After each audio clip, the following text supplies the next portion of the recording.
Hai, perkenalkan nama saya Natania Anabel Korengkeng, NIM 18101105057, Program Studi Farmasi Universitas Samratulangi Manado.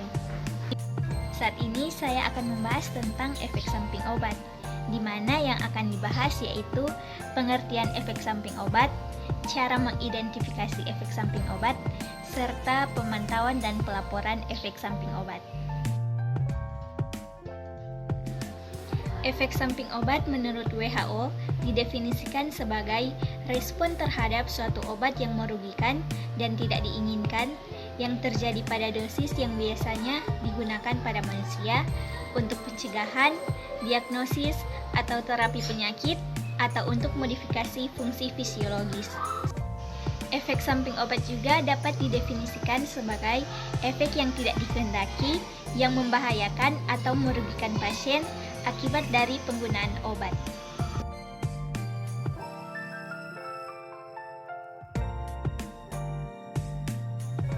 Yang pertama, pastikan dosis. Untuk memastikan bahwa obat yang diberikan, diterima, dan dikonsumsi oleh pasien sesuai dengan dosis yang dianjurkan. Yang kedua, verifikasi onset ESO. Untuk memverifikasi onset atau mula terjadinya ESO yang dicurigai terjadi setelah obat dikonsumsi, bukan sebelumnya, dan didiskusikan dengan cermat apa saja yang dirasakan oleh pasien setelah mengkonsumsi obat tersebut. Yang ketiga, interval waktu. Untuk menentukan interval waktu antara awal pengobatan dengan onset kejadian yang dicurigai sebagai efek samping obat. Keempat, evaluasi efek samping obat, yaitu untuk mengevaluasi efek samping obat yang dicurigai setelah menghentikan pemakaian obat atau menurunkan dosisnya dan selalu mengawasi keadaan dari pasien.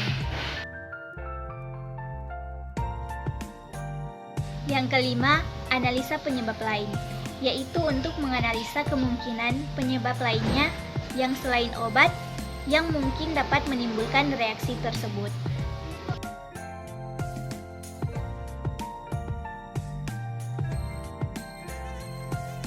Yang pertama, siapa yang melaporkan, yaitu dari tenaga kesehatan, yaitu dokter, dokter spesialis, dokter gigi, apoteker, bidan, perawat, dan tenaga kesehatan lainnya. Yang kedua, apa yang perlu dilaporkan? Setiap kejadian yang dicurigai sebagai efek samping obat perlu dilaporkan, baik efek samping yang belum diketahui hubungan kausalnya maupun yang sudah pasti merupakan suatu efek samping obat.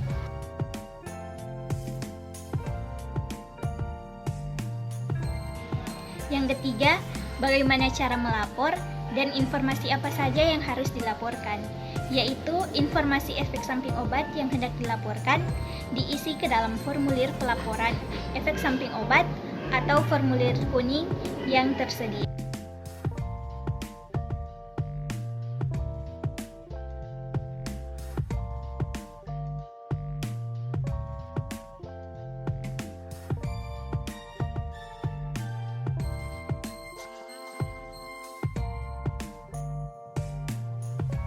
Yang keempat, karakteristik laporan ESO. Karakteristik suatu pelaporan spontan yang baik harus meliputi beberapa elemen penting. Yang pertama, deskripsi efek samping yang terjadi atau dialami oleh pasien. Yang kedua, informasi detail produk terapeutik atau obat yang dicurigai. Yang ketiga, karakteristik pasien. Yang keempat, diagnosa efek samping. Yang kelima, informasi pelapor.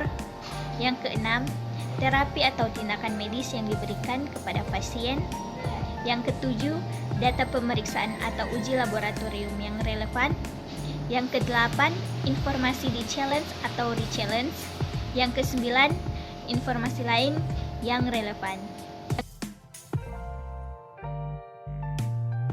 Yang kelima, kapan melaporkan? Tenaga kesehatan sangat dihimbau untuk dapat melaporkan kejadian ESO yang terjadi segera setelah muncul kasus diduga ESO atau segera setelah adanya kasus ESO yang teridentifikasi dari laporan keluhan pasien yang sedang dirawatnya.